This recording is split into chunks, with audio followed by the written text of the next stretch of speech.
introduce Rene Hoet.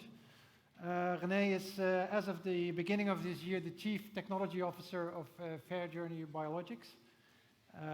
And I think it's fair to say that Rene, his whole academic career has been, and biotech career and big pharma career has been in antibodies. His PhD thesis was on autoantibodies. He then moved on to work in Cambridge, where everything with antibodies of phage display was happening at the time.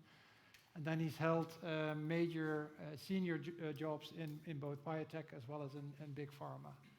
And it's great to see Rene come to the basics of it all, the technologies that we're developing to get to the best possible antibodies.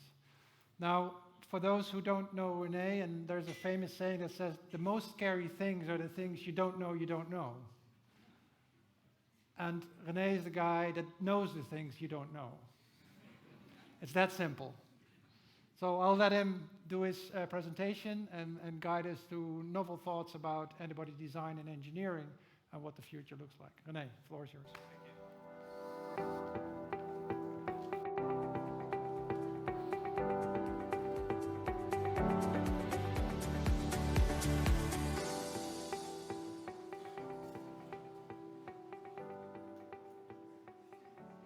Thank you very much, Tom, for this very nice introduction. I'm not sure I can answer all the questions here, and I hope you're all enjoying the conference here, the antibody series, and you had a good lunch.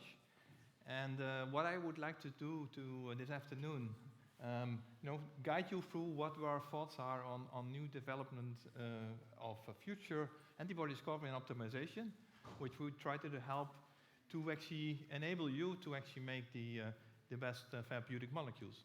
So, unlike the talks this morning, where I really enjoyed a lot of biology, this is more on the technology piece I will going to focus. I divided the talk in about 4 parts. The first part I'm going to describe to you what we actually right now offer as technologies for antibody discovery and optimization, and then go a bit more in detail on the mammalian display. You might have read about this already, but I think it's really important to, and I think she will come back to some of the points that were made earlier this morning about developability and biophysical properties of antibodies, how important they are. And then ask the question, so what do we need else? What else do we need for future antibody discovery and optimization? And one of the things people are still trying to improve is actually the antibody library design, having a uniform library which you could actually select out any antibody, and actually I will talk about a modular antibody library which has a potential of 10 to the 27 diversity, and then actually come back to the mammalian display and actually show you a glimpse of what we want to do actually with mammalian display, actually to select multi-specific antibody repertoires. So a bit introduction to FairJourney. We're now actually top leader in top quality customized antibodies programs. We're the largest CRO in Europe. We have a lot of different programs, over 800 different projects we've done, over 200 different customers.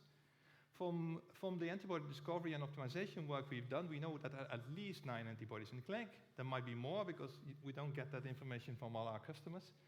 And the team right now, which is based in both in Porto as well as in Cambridge, there's over 200 people. And together, both companies actually exist this year, 10 years. So we consider ourselves a one-shop company for antibody discovery, optimization, but also more and more for production and characterization, including biophysical properties, where we talked about this morning. And also license the different technologies to our customers. And the type of projects we can do in 2 ways. We can do individual projects for if you want to really have an individual problem. But many of our customers who work long time with us, they use what they call an FTE-based model. So they have a number of people working. We have a number of people working for them, and they work on multiple programs and can actually flexibly adapt here. So on top of it, we have actually a large number of scientists. You see scientists that actually day-to-day leading the FAIR journey, with a lot of expertise, over 10 years expertise of doing these antibody programs, but also scientists which have a lot of drug discovery experience, different drug discovery experience, from going from ADCs to bispecifics to antibody discovery. And for instance, also Karen Tillans is actually scientific advisor on preclinical antibody development. So all these advisors, they are for you actually to, if you need a certain problem, to help you solve the problem or to come with a strategy, are available for the programs. So we also try to cover more and more the range from the initial target, the validation of a target, really towards IND. And I will talk today mostly about the first part, the antibody discovery and engineering. And tomorrow, Teresa Barata will talk about the protein science, about the production as well as the biophysical characterization. And then we added actually an additional module of services to our services, and that is the stable cell line development. And Antonio Barroso will actually explain what we actually offer as a stable cell line development. And the goal is actually in a few years also to include CMC production, so we have the full value chain from target, let's say, validation towards the clinic. So FAIR Journey is one company, but we actually have 3 different brands. It's FAIR Journey Biologics that we have actually diverse antibody libraries, naive and immune. I will talk about this a bit more detail. We have display technology, both phage and mammalian display, and we have different type of engineering, which includes humanization, optimization of molecules. That's in the FAIR Journey Biologics brand, and we use this for program for our customers. And then there is this Flow 1838 company, which is focused on production of the antibodies. But on top of it, also, we have a lot of assays developed for biophysical characterization and also late-stage development assessment, pre-CMC here. On top of it, we think that all the reagent antibodies that are out in catalogs and so on, the quality of many of those is not, they're not very well characterized, let's phrase it like that. So we're working towards let's say, novel reagent antibodies that are very well characterized and you could use for your research. And finally, stable cell line development, we actually offer basically to all the, let me see how this works. It doesn't work, so okay. All right, so then a stable cell line we also offer, and then tomorrow you'll hear more about that. And then we have the IONTAS brands, which is, the activities are ongoing in Cambridge, and there new technologies are developed. The mammalian display is developed in Cambridge, and I will talk about this in a bit more detail. And then customized libraries we make at IONTAS. And today I actually will talk about this new Explorer library concept as one of the things which are actually now finalized in IONTAS. So we have human naive libraries, and they are already out there for a long time, but they have delivered quite a number of clinical antibody candidates, and we have these antibodies in different formats. Most of our antibody libraries are in Fab format, but we also have single chains because, for instance, CAR T optimization, these single chains are, a better starting point. And we actually can also, these phage display selection pools, easily transfer to our mammalian display for further optimization. And there's an possibility to license these libraries. These libraries are around 10 to the 10. And then I think that's also an exciting one. We have actually also naive libraries from llamas. They are made of 21 non-immunized llamas, we have them different formats. We have the VHH directly displayed, but we also have them displayed as an FC fusion on the surface of the phage. And also here we can transfer to mammalian display. Libraries typically 10 to the 9. We have validated them pretty well on soluble and also more challenging targets. And there's one study here shown, target CXCR4. And there, we, with the help of virus-like particles, which you often actually have to use for GPCRs, we can actually find a quite diverse set of different VHHs, ranging from 0.2 to 80 nanomolar.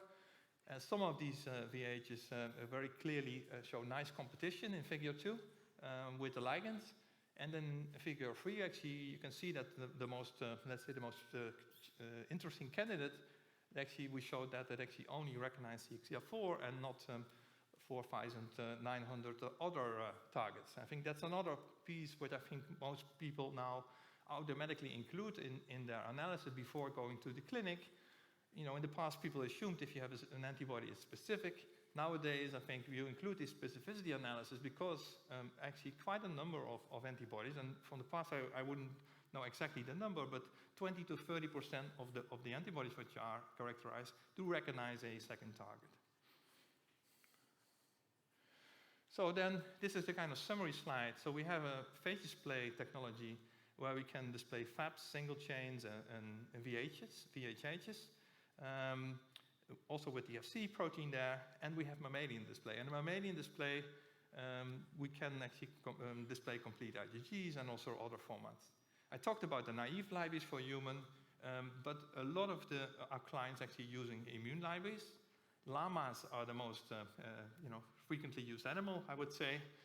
We can also combine multiple targets in one immunization to give you actually antibodies to multiple targets at once. That actually saves you time, because you have to make only one library and you can screen then for multiple specificities. But of course also mice, rats, rabbits, and chicken antibody libraries we can make. We do this on a FAB format or single chain format sometimes. And these libraries don't have to be so large. 10 to the 8 is sufficient because this is an immune IgG repertoire, and you don't need such a, let's say, large diversity here. And then today I will talk about more details about this semi-synthetic human explorer library in the second part of my talk. So, of course, not every antibody what you directly get out of a phage display library you can develop. And we particularly for naive libraries, we often have to affinity mature. And this is a summary slide of 14 different antibody programs with different clients. And say on orange you see the parental antibody, and in red you see the affinity matured antibody on the left-hand side. We can do this optimization both with phage display as well as mammalian display. And on the right-hand side you see the fold improvements, which ranges from about 5 to 4,000 fold. So there's an enormous range in how good this affinity maturation works. And this was the focus for a long, long time of the antibody field, focusing on affinities. And, but I want to say, and that's the last sentence of this slide, affinity optimization is much more than affinity maturation. And I rather use the term antibody optimization than affinity maturation. So what else do we do except for improving the affinity? We actually humanize antibodies. So, we make them dehumanize. We take the human germline as close as possible to the original structure. And these humanized variants, they are over 90% showing homology with the human genes. And we typically see no loss of affinity. But also, we are very often, and for the design of the mutagenesis, we actually use methods which try to keep the epitope specificity. Functionality is really important. Of the antibody, that's the most important. So you select typically your functionality first. And then with the optimization, we use a rather low number of mutations per CDR, typically about 2 or maximum 3 amino acid mutations per CDR, where we actually improve the affinity. And then sometimes we try to change the specificity. Cross-reactivity is often important, either to cyno or mouse, and that also we can engineer in an optimization. And finally, and that's more or less my switch to also go to mammalian display, CMC, removal of CMC liabilities, undesired specificity, we try to remove in the optimization phase. And that's sort of, going to the next step, mammalian display. People who were a bit early, they maybe already saw the movie from from John McCafferty from the Iontas mammalian display. I will want to go a bit more in detail on mammalian display for IgG and then come back to it later for multi-specifics. So in the end, what people want if they want a drug, you want to have the perfect, what we call target product profile. The antibody should have the right affinity, functionality, specificity. So those things, I think, when people started to focus first on affinity, now it's all function first. I think all the companies focus first on function. But then something which was underappreciated, I think, for a long time was that you have to produce large amounts of antibodies which shouldn't aggregate and were highly soluble. And with more and more subcutaneous applications for antibodies, they have to be produced and concentrated at very high concentration. So manufacturability is really an important part. So why, mammalian display? Well, first of all, we can, with the technology which was developed, we can screen 10 millions of clones. Libraries of 10 to the 7 can be made. We gain information on expression as well as affinity. We have the ability to work directly in the final format. This can be IgG, but it can also be another format. And we screen directly in the production type. And that's I think, also an important piece. At the moment, we do mammalian display in HEC293 cells, but also we are moving to actually to be able to do this in CHO cells. And then you actually have your screening of your display system in the same cell type where you make your production cell line. And that could also be a development in the future that you actually move, that we develop a system actually to cross that bridge. And then basically, the challenge for mammalian display compared to, for example, phage display or yeast display for a long time was actually to have one copy of integration per cell, one type of antibody per eukaryotic cell. And then the solution was actually with tail nucleases and nuclease site-directed integration, to have one copy of the antibody gene integrated per cell. That's sort of described a bit more in detail here. So there was an intron taken to actually integrate this plasmid, what is shown. Part of the plasmid shown is shown below. And there are overlapping regions, left and right, HA regions of about 800 nucleotides with the genome. The plasmid contains a blastincidin gene, which is in-frame cloned. So that need to be expressed to select the clone. And there's two promoters, one for the light chain, PFF, and the CMV promoter for the heavy chain. And this is viewed through transmembrane domain of the PGF receptor for display on the surface. So what happens is actually that with the nucleases, we actually can enhance the stable integration here in the genome. Under selective pressure, you select the cells that have this stably integrated construct. It's about 3 to 5% of the cells do get this effectively in. And then after about 2 weeks, you can actually select these cells with the constructs in flow cytometry for display levels. So how is an example, published example of an affinity maturation of an antibody. It's a PD-1 antibody. On the y-axis, you see the PD-1 binding, and on the x-axis, an anti-Fc binding. And on the right top quadrant, you see actually the binding to PD-1 correlates very well with expression. If you actually would mutate, and we did that, with NNS, and you mutate all the CDR free residues for heavy and light chain, you see that hardly any clone actually binds.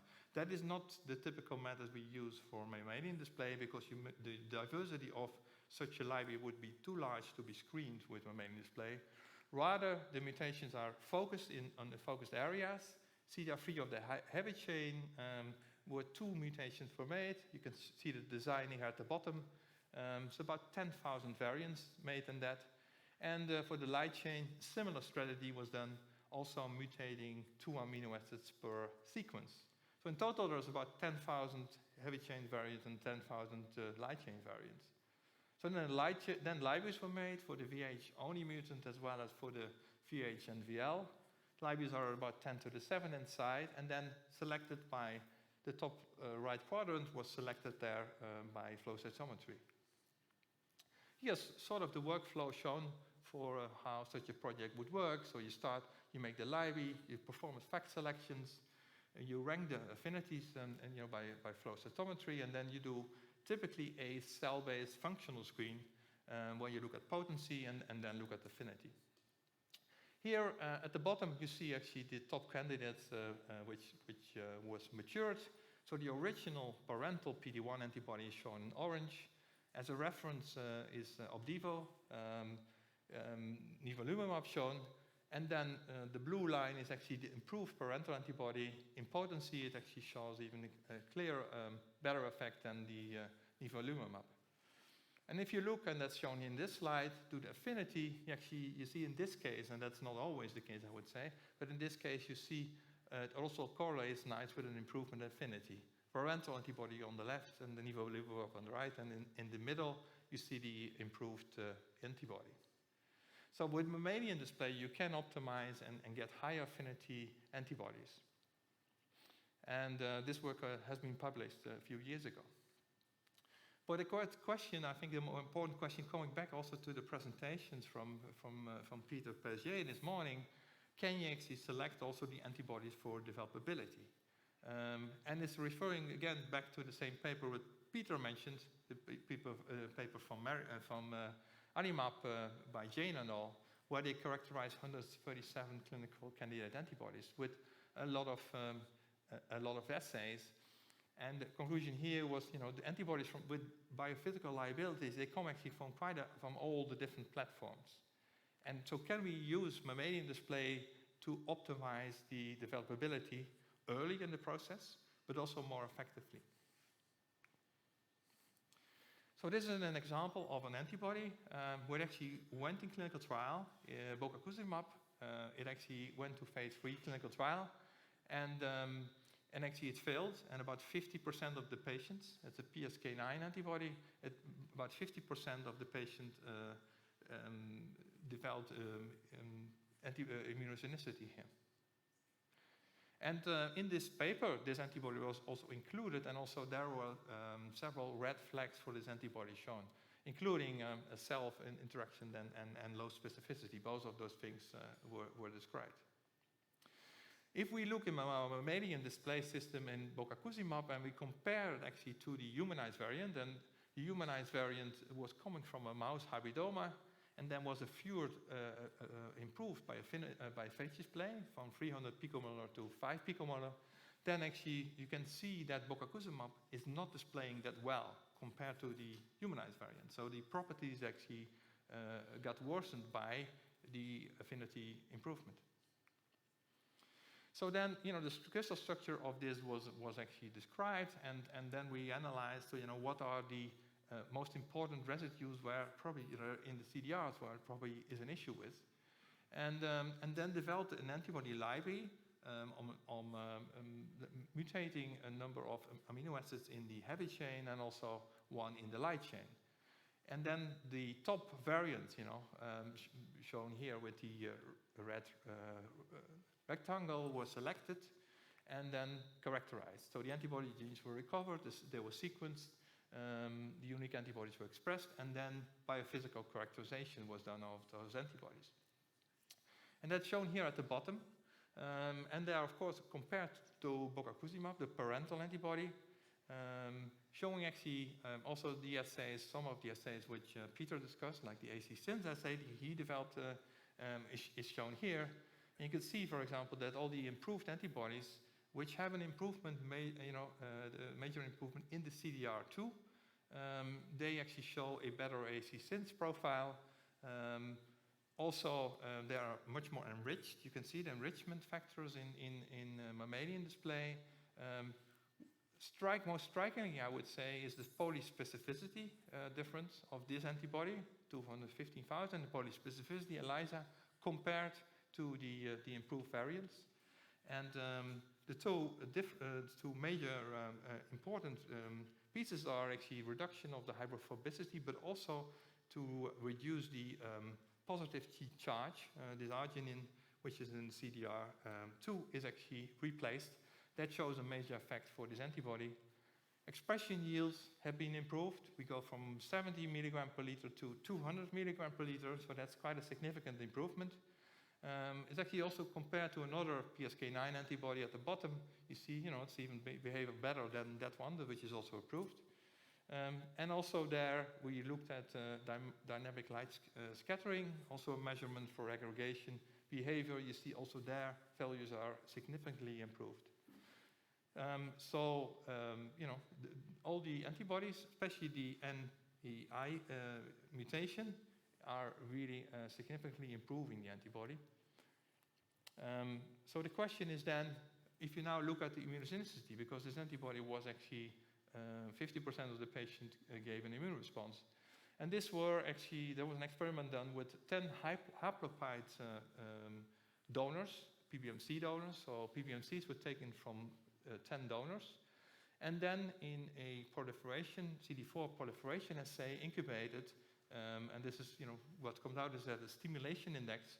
You look for the 10 donors, and you then can compare bocacuzumab, which is highlighted here in orange, to the best mutant NEE mutation.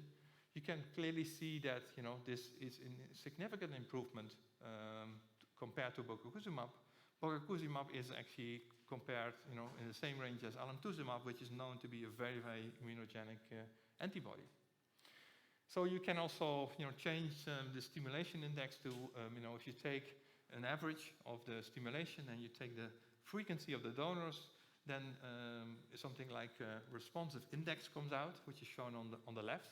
Also here, the same trend is seen. So then actually we looked at, if you look now at the predicted T-cell epitopes, and you look where the changes were made in the antibody with the optimization, we actually saw that there are different spots. So in red, you see the predicted T-cell epitopes, both in the heavy chain and as in the light chain. And in yellow, you see the differences in the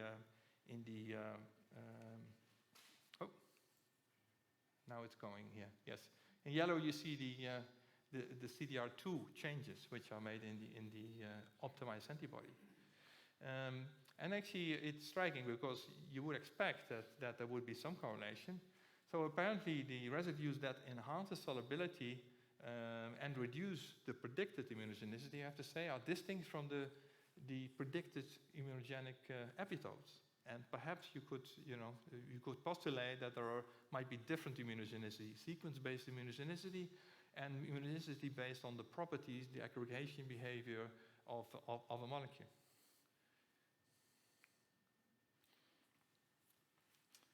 Okay, I want to pause here a bit and switch to what we can do in the future on antibody discovery and optimization. And I won't pretend that I'm going to say in these two topics everything what you can do, because we can do much more. But those two things I think are really important and are on the minds of a lot of people for future drug development. So this is the Explorer Modular Library concept which we designed and at IONTAS site in Cambridge. So the Explorer Library, there's sort of on the left-hand side, you see actually the heavy chain and light chain scaffolds we actually designed, and we actually selected a limited number of those scaffolds based on the frequency in humans. We included the most frequently used canonical faults, VH1 and VH3, and also the most frequently used lambda and kappa scaffolds. We also looked in our internal phage display libraries, actually, if we found those scaffolds often back, because it's not just have to be well expressed in mammalian systems, we also want them to be displayed and expressed well in bacteria and bacteriophages. So that is and then finally, we also analyzed how much they occur in clinically approved therapeutic antibodies. So those were the criteria we used.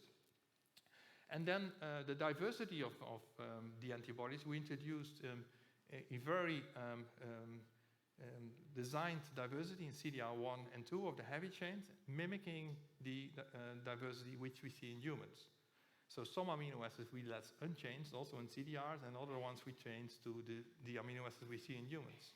Similarly, we done for the light chain, And then, particularly for the heavy chain CDR, we decided to take this from human donors because the diversity so enormously, varies from 5 to over 25 amino acids that you cannot synthetically design this. And because we take these limited scaffolds and we have a control over the design, we can actually reduce the biophysical liabilities in the design. For example, reduce N-glycosylation, deamidation, etc. we put in the design. So this was taken together, and we made this modular library of, we would like to make this modular library over 10 to the 10 of highly developable antibodies. And finally, because we want to use phage display in per sentence because you can make very nice libraries and it's a very robust technology, but we want to be able to switch very easily to mammalian display system. So because mammalian display allows us to select for developability. So we have an easy transfer to go to mammalian display for the final antibody format. So this is how the design was done, different modules.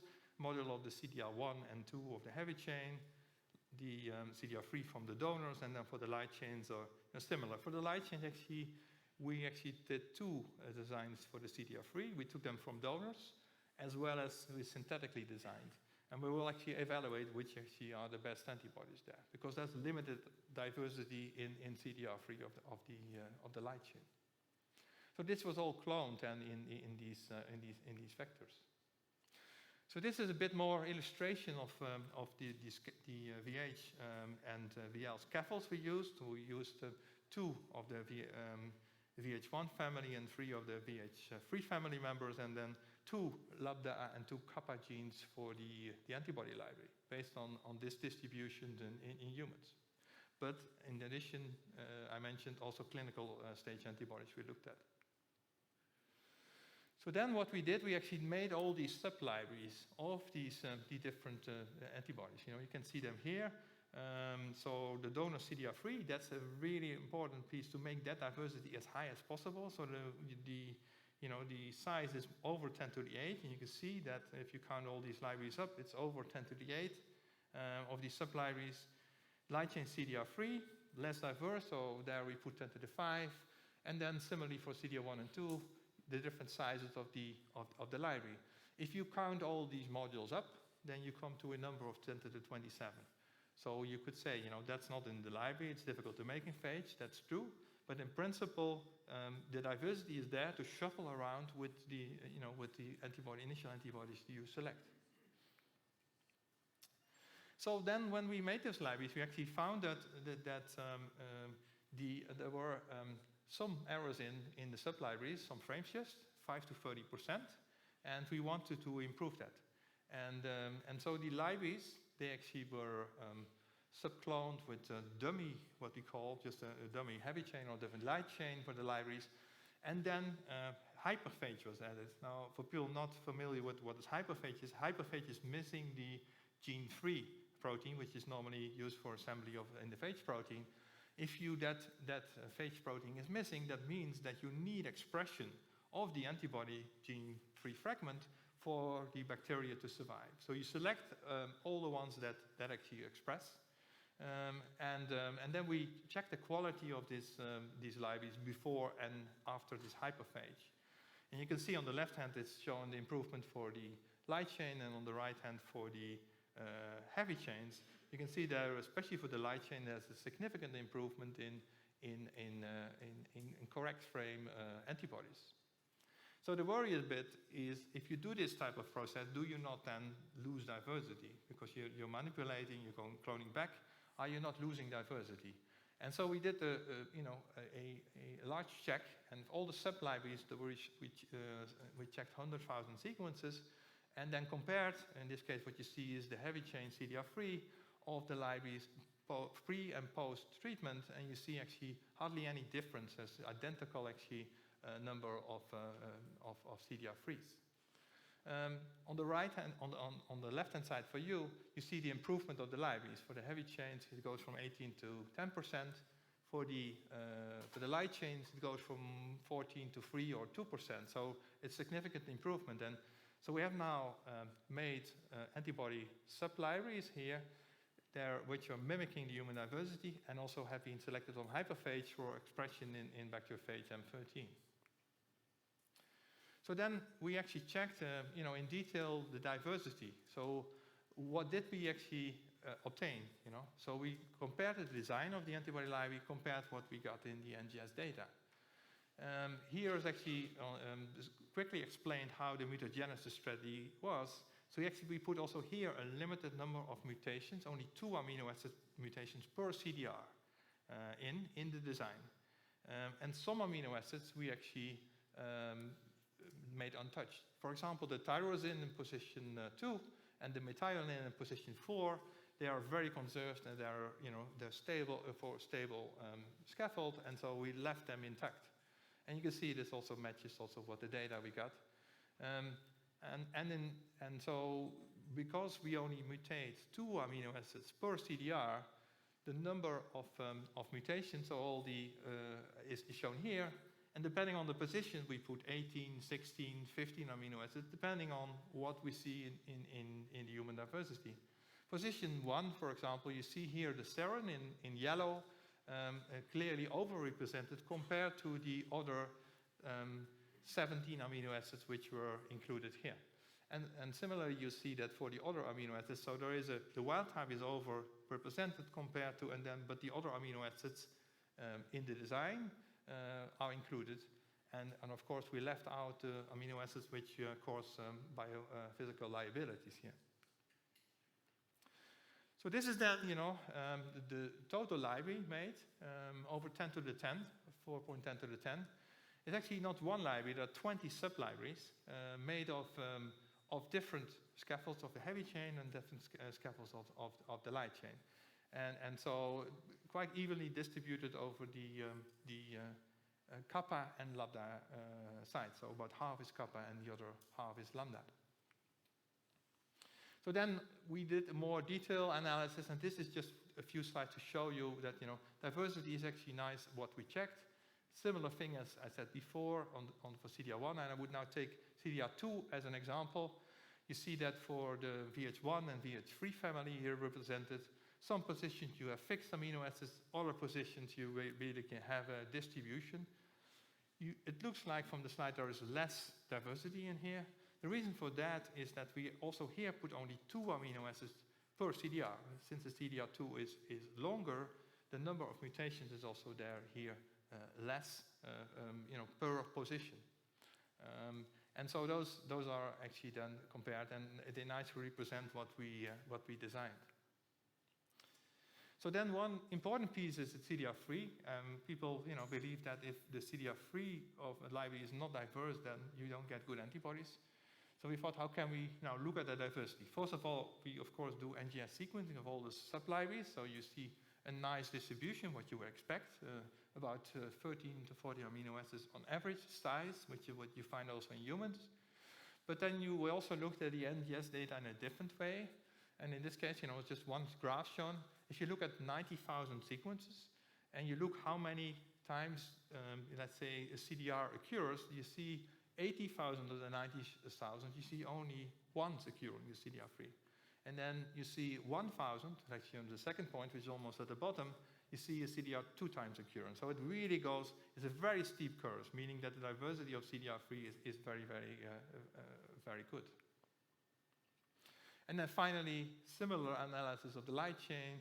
In this case, lambda light chains of the 2 families we included. And here actually in this graph are the synthetic light chain CDR3 is included, but we also have the libraries with the donor-derived CDR3.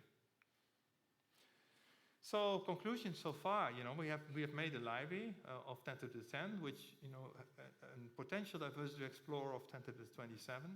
And the results from the NGS quality analysis, they actually show that the actual diversity matches what we designed it in. The next step is actually to validate this library by selecting on some multiple challenging targets, for example, GPCRs, using the individual libraries because we want to compare the different display levels of these libraries as well as the mix, of course, because that would be the ideal, the one mix of a library. We looked at the NGS outputs, but also look at the affinity and, of course, the biophysical properties of these antibodies.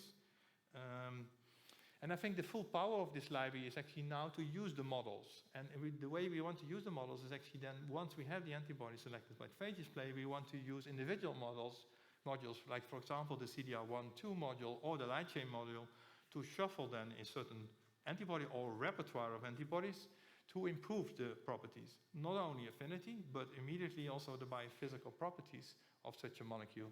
And we can transfer them to, from the new library to full IgGs, but also to multi-specifics. And of course, after validation, we want to use, and hopefully we will soon be able to use this for client-based projects.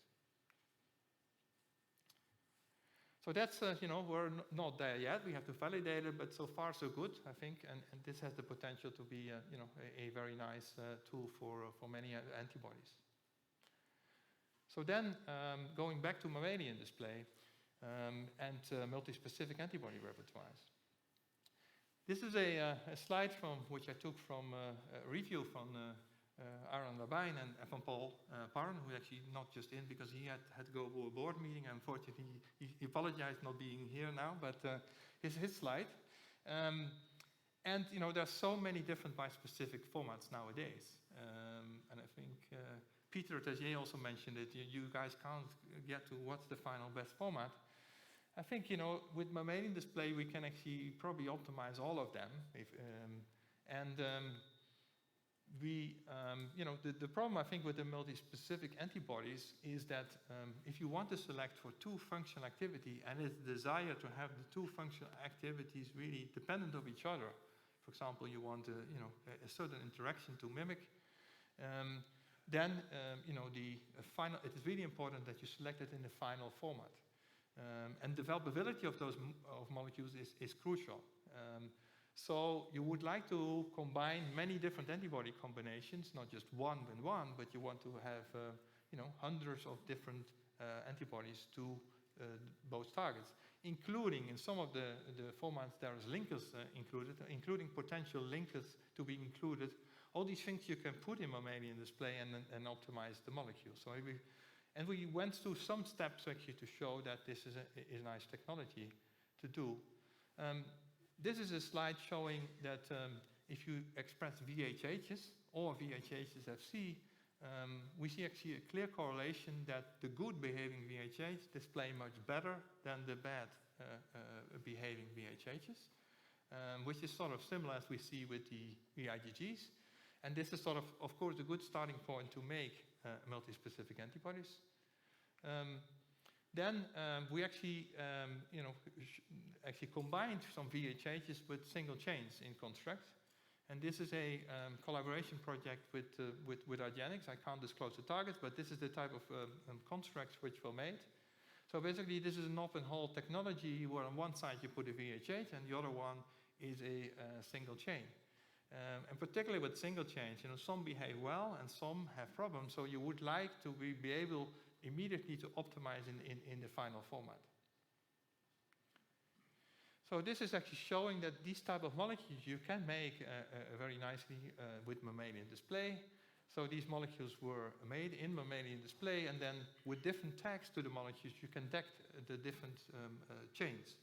For example, the VHH you can detect with the MIG tag, and the single chain you can detect with the flag tag, but you can also detect with an anti-FC if the total FC is on the surface. So these are the control things we did actually to develop the system, that everything is working well. And then, of course, we looked if you can also select for target binding, simultaneous target binding. And it shows the different controls, the different knob controls, and then different hole controls here for the single chain with target 2 on it, and the VHH with target 1 on it. And you can see, for example, that the single chain, which is attached to the surface of the mammalian cells, if you add the target 2, you can see nicely display on the surface. If you take the VHH as a control, it's a soluble produced protein. You don't see any display on the surface with this with target 1 binding. But if you take the multi-specific constructs, you do see simultaneously target 1 and target 2 binding on the surface. So this is sort of optimized for the targets here. And what we're now doing is actually selecting repertoires of both targets, for the optimal molecule in this program. So in the future, you could actually take, for example, from our new Explorer library, single-chain repertoires, and combining with VHH repertoires from Llama immunization, but also naive libraries in our mammalian display system, and select for the optimal functional properties. Of course, you could also take any other format. This was just an example, but it shows that you can combine also different formats here in this mammalian display system and select for the for biophysical properties of the molecules. And we can expand to many additional formats, for example, single light chains, biparatopic formats, and CAR T cells. So then I wanted to finish with this slide. Since I didn't talk a lot about functionality, I just don't want to give you the impression I don't think that's important. I think this is the heart of drug discovery, the functionality. I think this is a very nice cartoon review from Paul Carter and Greg Lazar from several years ago, where they highlighted that it's over now with the simple antibodies to HER2 and EGFR and CD20.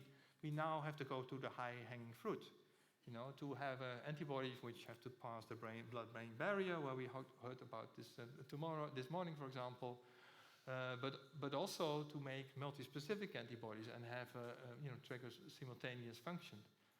And I think FairJourney is in a very good position, I think, here to help you to discover and develop these type of high-hanging fruits for the future. 3 short conclusions. We developed this new semi-synthetic human antibody library, which opens up a large diversity, and it's based on a limited number of scaffolds and of highly developable antibodies. Our mammalian display technology allows to select for any antibody repertoire in the desired final therapeutic antibody format. With the Explorer library combined with mammalian display technology, that allows you to have the highly optimal developable molecules for the future. And finally, I would like to thank all the people actually who did this work. So I didn't do that. It is the group in Porto, shown here. The pictures are rather old because these were made actually before the COVID crisis. So we have to come to this conference. We should really make a very nice news slide with all the people in one picture. The people in Porto, but also the people at the ONTAS in Cambridge. And I would like to emphasize, John McCafferty, who developed the mammalian display. Also, the Explorer library has been developed at IONTAS in Cambridge. But we're working now together really to explore and develop these technologies further for you and to develop your future antibodies. Thank you.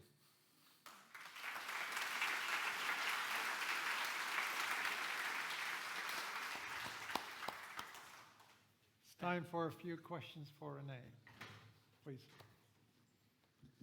Good afternoon, Rene. Fernando Garcia's Gilead.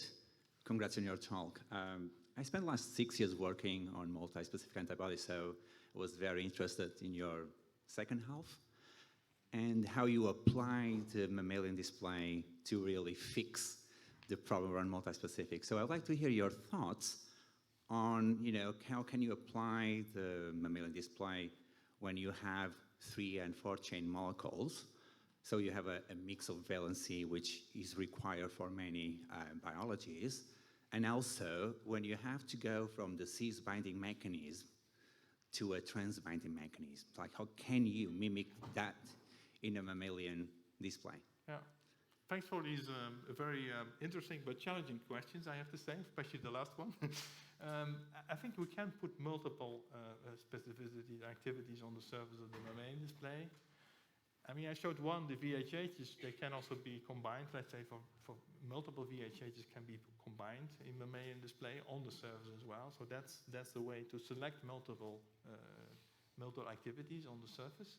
For single chains and VHHs, it's a bit more difficult, challenging. But there are ways to actually increase the number of specificities. We'd like to have ideally one molecule, on the surface and the other one in solution, because then you display basically for the ideal complex on the surface. So that is, we haven't done these 3 or more specific constructs yet. But that's something to explore for the future and to think about how to develop that. Your second question, trends, that is a bit more challenging to do, but it might be possible. So Okay. if you're interested, we should talk and then maybe come up with an idea. Let's chat offline then. Thank you. Rene, a fantastic talk and impressive range of capabilities. Two quick questions. Question number one, are you also rebuilding your synthetic VHH library? Perhaps, yes. We have to think about this, yes. Okay.